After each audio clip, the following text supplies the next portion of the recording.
your approach as the leader and founder of the organization is really, really refreshing, I think, for a lot of organizations. And of course, we'll get into the event and how much money y'all raise and all that. But the way you've attracted great people, the way that you rely on people, because you put programs. There's a new program y'all are launching like every day, And when I say program, it's to help the crisis, the reading crisis that affects 1 in 5 children.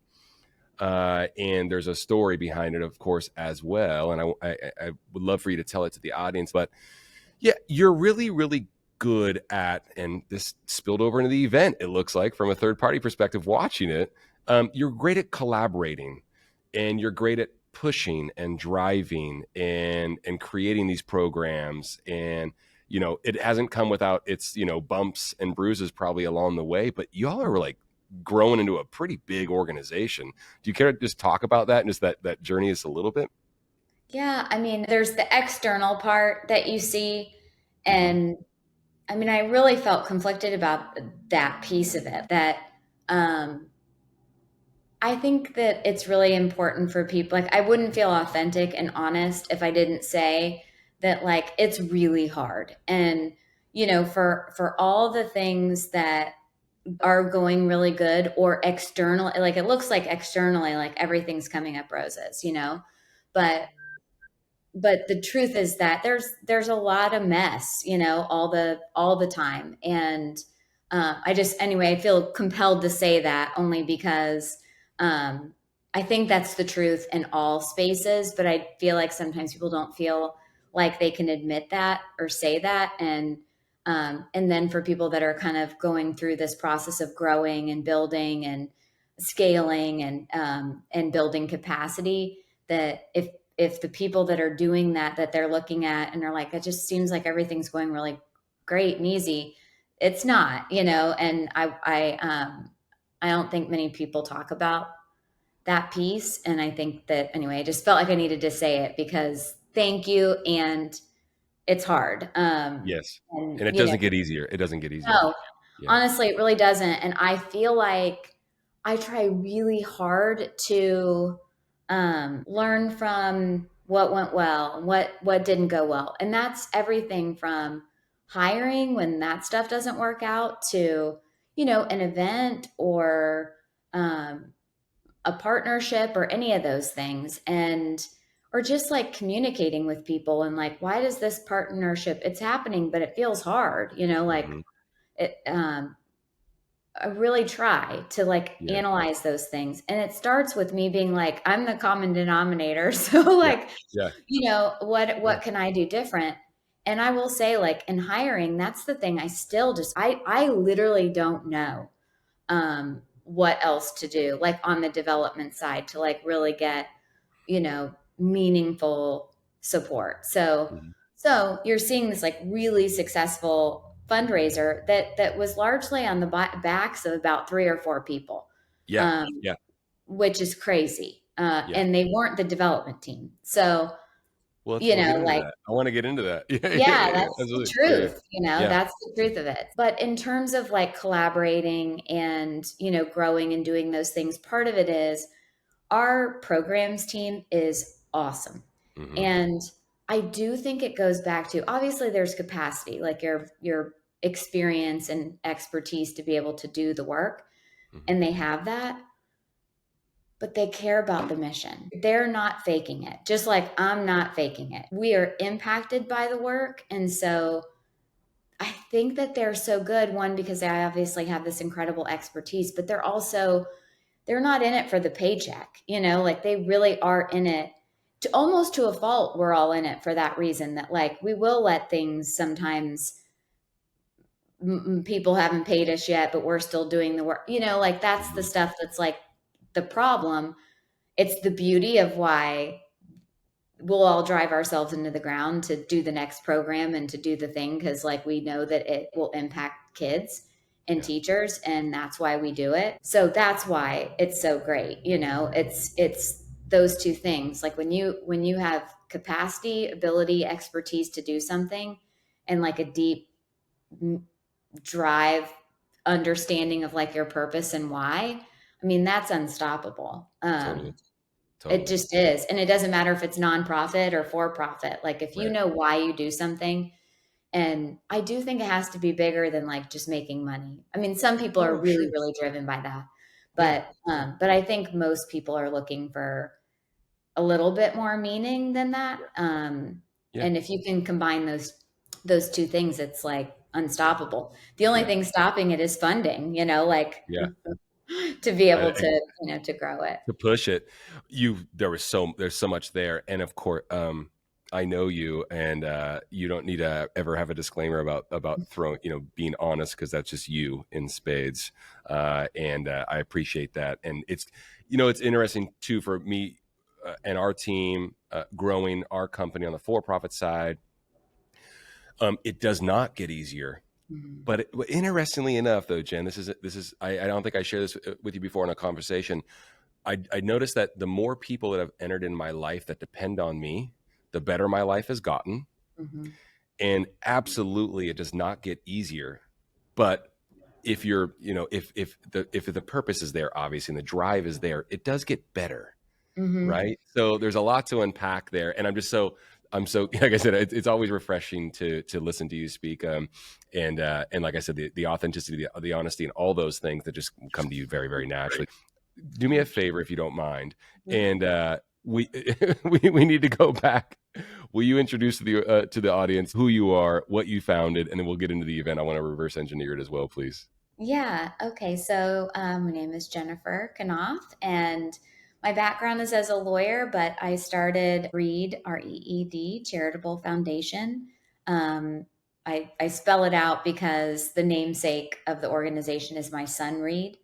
And really, what REED Charitable Foundation does is make structured literacy, evidence based literacy instruction financially and geographically accessible for teachers. It is best in class literacy instruction. It's what all kids need.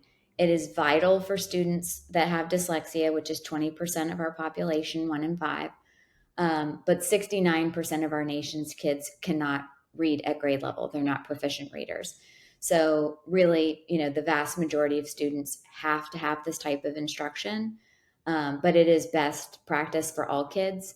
And most teachers have never been trained in it in their pre service program. It tends to be expensive. And so, the goal was really to make it affordable as we possibly could, and also geographically accessible, because most of the educators that had this type of expertise to be able to train teachers are in the United States, and most on the East Coast. Okay. So, it made it very difficult geographically for folks to get this type of instruction. I wanted you to explain it to the audience because you mentioned children and teachers at the onset. So, what's interesting about you just explaining very succinctly the work, founding the organization, the foundation, in the name of your son, you have done a really, really good job of explaining the work that you all do. Mhm. And I saw third party people that got exposed to your event, the most recent one that you had, where you raised a tremendous amount of money. We're going to reverse engineer it and get into how you did it and share that with the audience to give them some really, really cool insight and hopefully some encouragement as well. But I saw a third party that was just in attendance, share exactly the same message. So Mhm. kudos to you for being able to make sure that everyone can say what you do. The message of the actual mission and the foundation itself is very, very important. It's very, very impactful, and I've seen it once again, just witnessing it as a third party and seeing all the really, really great people love what you all stand for and what you all are doing. It's really, really cool to watch in the couple of years that I've known you all. And so something's going right, regardless of how difficult it might be. Well, So, thank you for saying the piece about being clear, because it's hard. yes, yes, I think that, there's some nonprofits where the mission is really clear. I think we've yeah, talked about that before, like yeah, pediatric cancer. I mean, different pediatric cancer groups might be doing different things, but like everybody understands the purpose behind it. yep, yep, I do think with ours, it has been years and years and years, and it'll never change. Like, we'll always be trying to hone and craft that as simply as we can so that people understand it. But a lot of people assume it's just dyslexia. And that's because my son is dyslexic, and that's how I learned about the literacy crisis. So we still run into that, issue. And so I'm constantly trying to craft that. But I mean, our whole team read Story Brand, and Yeah. we would we'd take a chapter and people would work on it and somebody would present on it, and then we'd all give feedback on it. I mean, like, we've been really intentional about really trying to simplify that message as best we can, and to the different beneficiaries. So, we have several different audiences that connect with what we do. So you have to kind of have the overall umbrella that anybody could understand, but then, how do we explain that to a donor versus how do we explain the work we do to a family versus how do we explain that to a school or a school district or a teacher, and how this work, benefits them. So that's hard. Yeah. I'm sure Yeah, getting everybody everybody has on the same different, page. Yeah, yeah, get yeah. the board, the committee, the staff, everybody that you affect, getting everybody on the same page is hard, but I love it. It can be done, right? Like you Yeah, said, but this is you very have to work intentional. on it all the time. Yeah, So and you're it really never changes though, gonna, right? Right, Jen, yeah, it changes, yeah. or it kind of just does naturally, organically, whether you want it to or not. I also want folks to know, how many years you've been hosting your gala, and the most recent one, how much you raised, and things like that, and that we can get into the more myopic viewpoint of how you put it together with your team. Yeah, so that was our 6th year, Yeah, and, still finalizing, because there's gonna be a couple of there's gonna be a few things that come in. They were generated through the gala, but they won't come in until 2026, just for tax reasons that people are holding off. But we raised a little over $1 million, so about I don't know, 1 million, maybe 1,025,000, 1,050,000, somewhere around yeah. there. Hmm. Congratulations, Thank you. amazing. And you were building that for a long time, and the marketing was on point, and the sponsorships were on point, and the speaker was so on point, and it was over 2 days as Yeah. well. You were like, I remember seeing like a post where you're like in the high nines, and I'm like, oh, they're gonna get over $1 million. I was like, this is so cool, and I was, because I know how much y'all put into it. So congratulations. It's a rarity, because to build something that big in 6 years is a massive undertaking, and it takes 6 years to do it, minimum. Right, so it's a big deal. So congratulations to you and the whole Thank team and you. everyone. Yeah, really, really, Thank really you. cool. It's Yeah, a it is the biggest part of our funding. It's our major fundraiser for the yeah, year. So it's awesome because it funds the mission, but it is, there's crushing pressure. yeah. Obviously we get grants and we have funds, throughout the year, but we're still in a stage where, like, our gala is make or break. Hmm. And, I mean, that's the honest truth. And I don't want our gala to be make or break. Because it steals some of the joy of it. It's a really cool 2 nights, and like you said, it is 2 events, but the first night is the kids event, and it's not a fundraiser. We do not make money on that event. That is like the heart and soul of what we do. And to do 2 nights back to back, people are like, that's so crazy. But once you experience it, you understand why we do it that way. We do kill ourselves to do it, but part of the fundraising element for us is for people to see in real time the night before, this is why we do this is why it's so important. And many of those people do end up at the gala the next night, not everybody. And the gala is much bigger than the experience. That's our family friendly event, but that Friday night is all about the kids. And I'm going to get choked up, but our team, you can see that it is pure and genuine, the desire that we have to empower kids and help them identify their inherent strengths, and to understand that we all struggle in things. And so, when you're a kid and you struggle with school, and that's the thing you have to go to every single day, it it really does a number on a child's, like, self-esteem. And I think as adults, if we didn't live that experience, we just don't think about it that way. Hmm. Hmm. And, none of us would continue to go to a job every single day that we were failing at. And everyone was telling us that we were failing at it. And we felt so broken when we went because no one can explain this to me in a way that makes sense. Like that's what is happening to 69% of our kids. Yeah. Like when you break it down like that, it really is.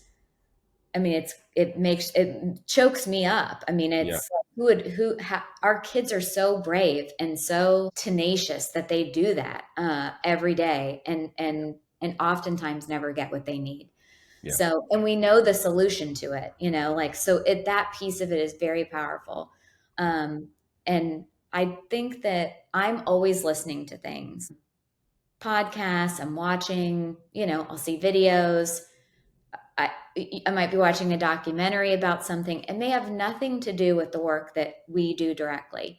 But if I experience something or I see something where I'm like, wow, that was really powerful, I'm trying to think about how could we extrapolate that into something that is connected to what we do. And then I will say, because we have such a creative team, Yeah. that I may have an idea for something, but I'm not sure, like, how could we do it? How to bring And it to so I'll life. Yeah. say, Yeah. Yeah. let's just spitball here for a second. Yeah. I saw this thing, or I'll show a video or whatever and be like, how could we incorporate that, into this event? Yeah. And sometimes it goes exactly the way you want. Sometimes it doesn't. Yeah. Sometimes it's a fail. But I think we're also courageous enough to try things. And I Yeah. think that's the other piece. Like not everything we do works. Sure. It can't. It's not possible, right? Right. Yeah. I'm already kind of envisioning for next year Yeah. because we've been doing it this way for 6 years. And there's things that everybody's like, never change this. Don't, like, always do this. But I do think you have to change things up Mhm. because people get bored and we get bored. Like, like Yeah. we've got to change it up to keep it, interesting for us too. Getting to the money piece, what was the goal, if you don't mind? And then also, what was, year five? How big of a jump was it from year five to year six for the audience to hear? So, so there was actually a big jump. Yeah. Um, but year five was a little lower. And so like we had 2 years where it was a little bit lower Hmm. and then now another bump again. So Yeah. for years 1, 2, and 3, it was like exponentially higher. Double growth. Yeah. Each year type thing. Yeah, Yeah. like even Yeah. more than that, like Yeah. crazy, crazy growth. Yeah. Yeah. Yeah. And so you knew there was eventually going to come a time where it's not that way. A reset kind of has to happen with Yeah. the. So last year we had Damon John was our headliner, Hmm. and he was very expensive for us to have. Yeah. John Hoke this year was incredible Hmm. and so generous with Yep. his time, and he didn't charge us anything, and he was with us 2 nights. So literally, except for paying for his hotel room and one night of like a driver, like the rest of the time he took care of that, or Nike took care of, like, it was just, so that's huge. I don't want to say the numbers, but like that's a huge swing by tens of thousands of dollars for us, Yep. just for Yep. starters. Absolutely. And we have 2 venues, and the Gala was not discounted, but we got the venue for the experience for the kids, which was awesome, for free. That was donated. Okay. So, like, part of it's that when you Yeah. look at numbers. Yep. The other thing was like our sponsorships were actually lower this year than they were last year, and you just never know what's going to happen with that. We had mostly the same people were in, but they may have gone down a little bit in their Okay. sponsorship, but then they gave, so it, like, Okay. Balanced. there's things like that happen. But the other thing too is, and everybody faces this, but our event is in October, usually middle or end of October. Yep. So you've got homecoming, Okay. kids homecoming, you've got college homecoming.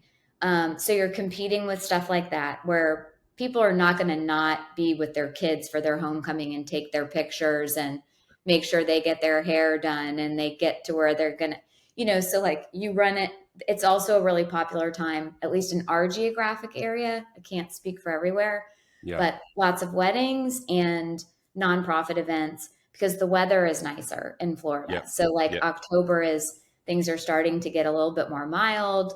You're Yeah. getting out of hurricane season and the things that you're going to have to. So there's all those factors at play. And then there's a lot of travel in October, at least in Hmm. our area where people travel. So we didn't have a handful of our major donors, which Hmm. I was like sweating big time. Yeah. But this is the first time that I did some asking about, I understand you're not going to be here, but would you be willing to lead off the paddle raise Yep. or, be at a particular level and we can acknowledge you. And so we had several people do that. So we had money, we knew we were coming in with certain amounts Yeah. and some matching offers that had come in Awesome. prior to the night. So Massive. that, Massive. yeah, that was Yeah. huge. Yeah, it's a really cool. We've coached folks up for a number of years now. Where if folks, oh gosh, I buy 12 tables a year, I can't fill another table, I can't buy another table, or I can't be in attendance, and we're like, oh, okay, cool. Well, there's these underwriting opportunities, there's the matching opportunity with the paddle raise, fund and need piece, all these things, and you kind of can choose which one you'd like to be a part of. I think those opportunities are phenomenal. I want to go back, Jen, if you don't mind. From 3,000 miles away, I could tell how special having John Hoke III, the chief design officer at Nike. Mm-hmm. I want you to talk to folks about the power of having the right speaker, right? And then also, how did you find John? Okay, so one, I reach out to famous dyslexic people all the time. Smart. Um, and a fraction of them, I don't even know if I'm getting through to them. But I had listened to a commencement address that John did at Penn State. He's a alumni at Penn State and Stanford. And he spoke about his dyslexia and that it was really his superpower. And I was so inspired that he shared it. And the message was so good. So I actually reached out to him on LinkedIn. I'm trying to like kind of find him, and he responded. And so that's been a 2-year relationship that we have been building. And originally he was going to be our headliner last year, and then he actually got a promotion to chief innovation officer at Nike. So he's been at Nike 33 years. So anything you've worn in the last 30 years, John Hoke has had a hand in it, and he's also an architect. So design of their buildings and Nike. I mean, there's nothing related to design. So like he's met all the Yeah. athletes. I mean, he's just so cool. Yeah. Such a cool life, but also he is such a personable, like relatable. Some people meet lots of people and all they do is name drop, and Yeah. Yeah. it's like it's cool, but like he Jen, just he seemed like a great hang from 3,000 miles away when I was watching everything unfold. I'm like, this guy is the real deal. Yeah. He was, and I mean, from the kids to the adults. So, the night of the experience, we did a video. So, like, we're introducing who this person is because all the kids know what Nike is, but you don't necessarily know the names behind the scenes of the people that have been doing all the work that you love and admire. So we needed to like share that piece of the story. And also that he's dyslexic and that, his school stories, which he's very honest about and his experience and how he got into college. And a really cool piece, like Nike gave us a bunch of content to use. And Yeah. so it was a really good like intro video. And then he kind of shared his story. He had a few things he really wanted them to kind of know. And then he let us open it up just to the kids, not to the adults, so that the kids could ask questions. And I knew by the kids' questions, because we've done stuff like that before, where the kids will be like, do you have a Lambo? Or do you have, like, it's, Right. which is Yeah. funny and adorable, or what's your favorite color, or what candy do you like? There were no, I don't want to say silly questions because there's no silly questions, but like Right. there were no superfluous questions with John Yeah. Hope, which meant that the kids were listening Hmm. and they trusted him to ask him and in front of everybody a really personal question and know that he would take it seriously and answer it. So like, one of the kids, I mean, a little, And the mom actually asked the question, and then there was a little boy that asked this question too. But one was like, Mm. "When did you feel brave enough to tell people that you had dyslexia?" Hmm. And he said, "So I'll tell you that I hid it. I've been filled with shame about it my whole life."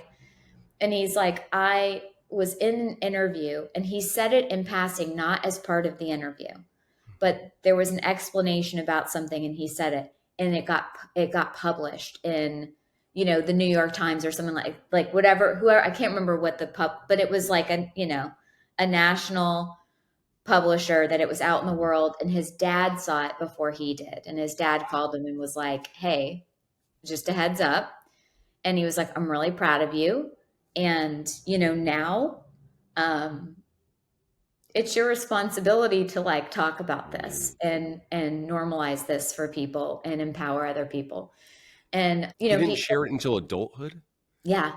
Wow. And then he said to this kiddo, but for you, you don't have to share it until you're ready, Mm. like, and then the young man that asked him, does reading get easier? And he was like, "It does." He's like, reading has gotten easier for me." And he was like, "But I don't love to read." Mm. And that comment Mm. was something that, and he went on and it kind of expounded upon it. Um, it was one of the things that the most parents said something to me afterwards about how grateful they were that he said that. Yeah. Because It's first our okay that kids, it's yeah, okay. Yeah. right. Because first, our kids feel bad, and we feel bad that our kids are struggling with reading. Then, once our kids can read, if they get what they need, which is the work we do, and they can read, the next thing they feel bad about is that society wants us to love reading. Yeah. And so you're still a failure if Hmm. you don't love it, if you don't want Yeah. to grab a book and read it. That is Um, interesting. That is an interesting societal thing. I'd never thought about it that way. Yeah. It's supposed to be about the joy of reading. It's supposed Yeah. to be, no, it's not. RCF is about the life saving foundational ability to read, write, and spell. Hmm. It is secondary if you love it. But Yeah. in this day and age, you must be able to. And Yeah. so, and if you don't love it, but you can do it, that's okay. You're That's not totally okay. a Yeah. failure. Yeah. And so to Yeah. hear him say it, not their moms and dads, or maybe even a wonderful teacher, but to hear a really cool dude, Yeah. who's worked with Kobe and Yeah. Michael Jordan and Serena Yeah. and all the greats Yeah. say, "I can read. It is laborious for me, and so I don't love it." Hmm. And he was like, "My wife reads books, multiple books a week. She loves it. I'm envious of it. Yeah. I wish that I just wanted to pick up a book and read, but I don't." It was such a Yeah. like you could feel the relief in the Hmm. room that you can have an incredible life and be successful and have a family and all the things, and not love reading. Yeah. Yeah. It's not a prerequisite for Mhm. having a great life. You said something at the onset about self-esteem, and with that addition that you just made about the societal thing about you need to love to read, or how that's been pushed on us, and the self-esteem piece is so much more important for everyone, but especially for children, Yeah, because self-esteem can be a superpower or it can be your biggest enemy, lack thereof. Right. So yeah. it is what I've really kind of learned in the last 2 years is Right. that yes, we have to be able to read, but almost more important than that, and maybe more important than that, is what not being able to read on time Yeah. tells us about ourselves when we're just little kids. Yeah. And parents and teachers, we don't even realize it's happening, that they are internalizing that there's something wrong with me. Yeah. And the kids that can do it, we're internalizing, I'm smart and capable and I can do hard things. Hmm. But for the kids that are not able to do it or really struggling, without anyone saying anything to them and without them even saying anything out loud, they are internalizing, there's something wrong with me. And even when we get our kids to be able to read, if they failed first or struggled first, I have yet to see someone that doesn't still have that brokenness feeling Yeah. inside of them. John Yes. Hope, all of them. Everyone Stays talks about with you. this. Yeah. Yeah. Yes, it is because you've internalized it. Yeah. You haven't concreted your self-esteem yet when we're expected to learn how to read. Yeah. And so you either are able to do it or you're not. I God, like I said, I was it was really awesome to witness. As I mentioned, the messaging was on point, the marketing was on point. Y'all were, like you said, very very intentional in how you got the messaging out there. But you picked a winner. I want to ask you a couple things. Um, did you have John? Very very brief question. Did you have John speak on the second night? So he did a fireside chat. He did not Okay. want to do like a yeah. So he Okay. and I did, and we had a wonderful like MC, but he was like, I want to do it with you because we've built this relationship. Yeah. And I'm glad I was honored that he wanted to. But I will say that was one of those things that like there's so many things going on in my head Yeah. that I was probably the worst person to do. If it had just been me and him talking like you and I are on a podcast, there's not the same pressure. But Yeah. like I was sitting there on the stage, our seats were pushed up, the best sponsors like tables for whatever reason, the way the room got set up, they were like pushed back. So they're seeing our back. That's what I'm thinking about when Totally. I'm Yeah. sitting here with this amazing human being. Yeah. And that like I'm sad about those things, like Well, as the founder that it's hard to be in the moment. You know what I sure. mean? Like to really like appreciate the moment Yeah. because you're thinking about, 1,000 different things. But yeah, so he did a fireside chat. I love it. I love it. I think it's unique. I think not every event's like that. I think differentiation when it comes to stuff like that is so important at events now. I love the uniqueness of having it over 2 nights and getting the community together and the children on the first night and the parents and some of the attend. I just think that's so, so cool. And once again, y'all have built this, you built this massive, 7-figure plus event in 6 years. Um, One thing is, I think folks got the message that's really sticking with me too, though, is that you were unabashed and you're reaching out to hundreds, if not thousands of folks about coming and being a part Yeah. of what you're doing. So I really want folks to feel encouraged about Yes. that you were not afraid to swing for the fences. If Kobe was still with us, for instance, A thousand percent. you would have already asked Kobe, right, to I'm come. telling you, I reach out and I keep reaching out to people like That's okay. hoping, Yeah. you Yeah. know, and I mean, not only do I get no's, but I also get ghosted. You know what I mean? Like it's definitely a no if you don't ask. A hundred So percent. 100%. it goes back to the messaging to our kids too. Yeah. Like you have to be brave. You have to try things that may not, work out, and you have to put yourself out there. And part of Yeah. it's just um, caring enough and believing enough. And I mean, honestly, that's development, that's sales, Yeah. Yeah.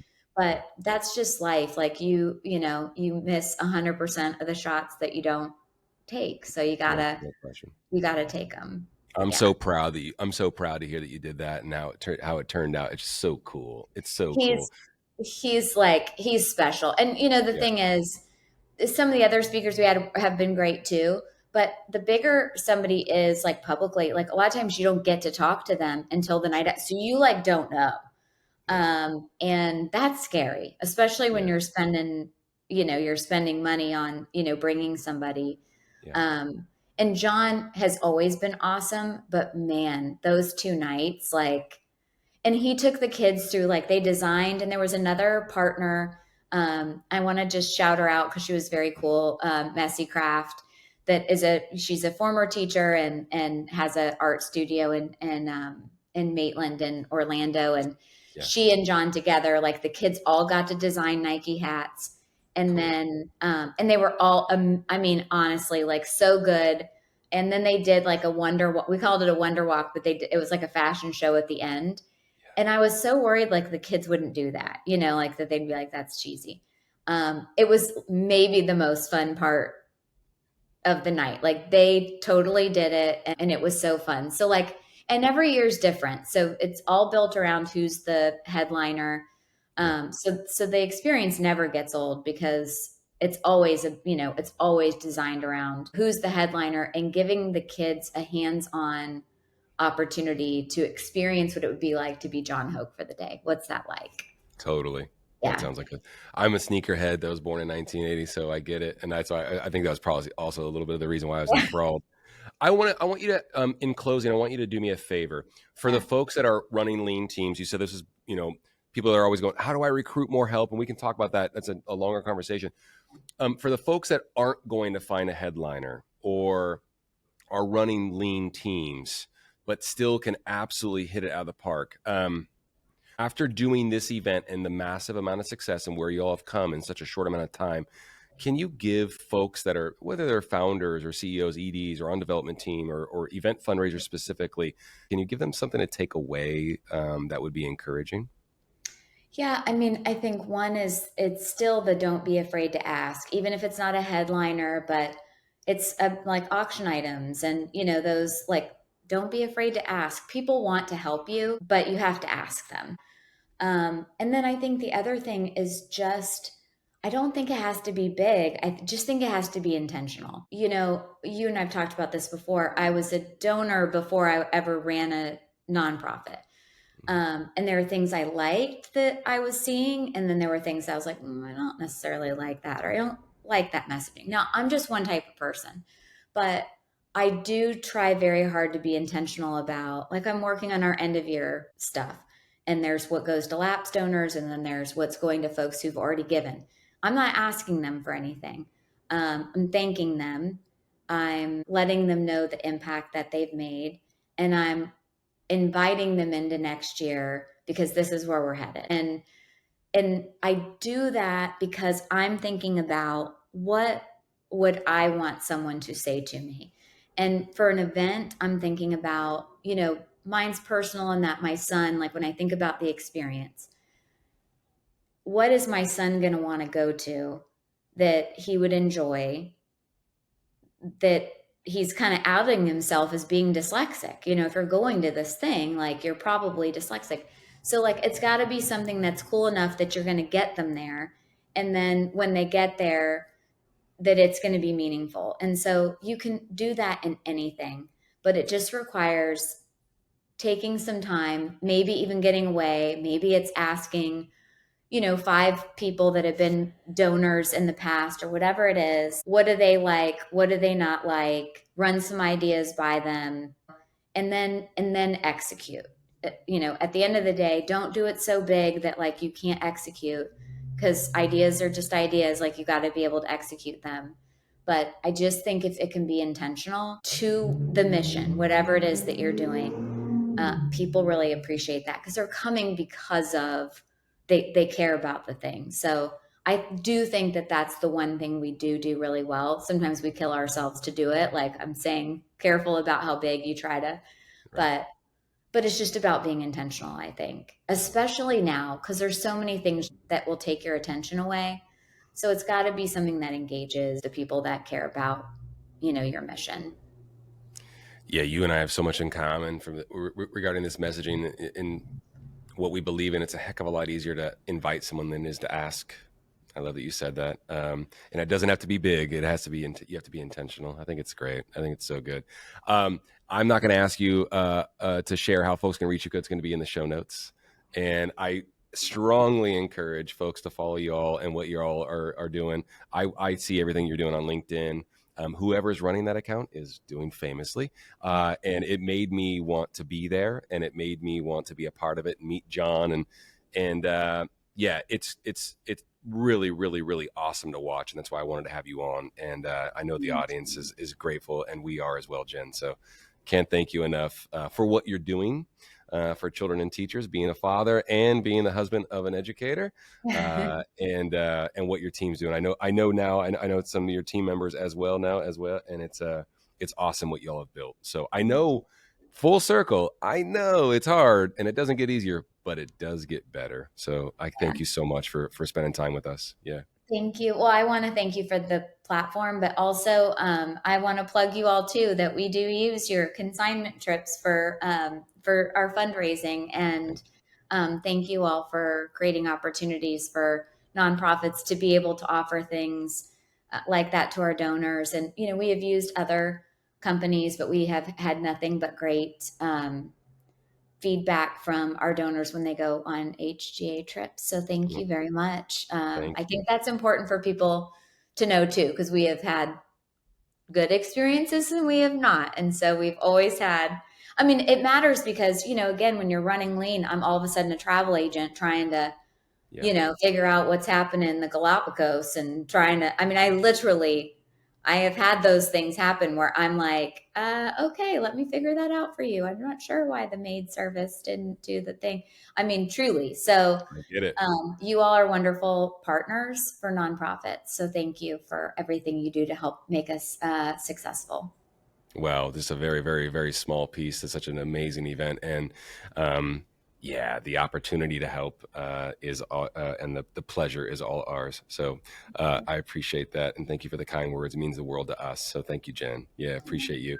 Uh, as mentioned, there will be all sorts of info in the show notes where you can find out more about REED Charitable Foundation and reach out to Jen. She just gave you permission to reach out and say hello and be unabashed about that. And please, if you don't mind, if folks have any questions for you, I'm going to ask them to ask you as well. And that's how we all get better and collaborate. And the platform is an amazing opportunity for that. So thank you, Jen. Appreciate you. Yeah. Thank you. Have a great rest of your week.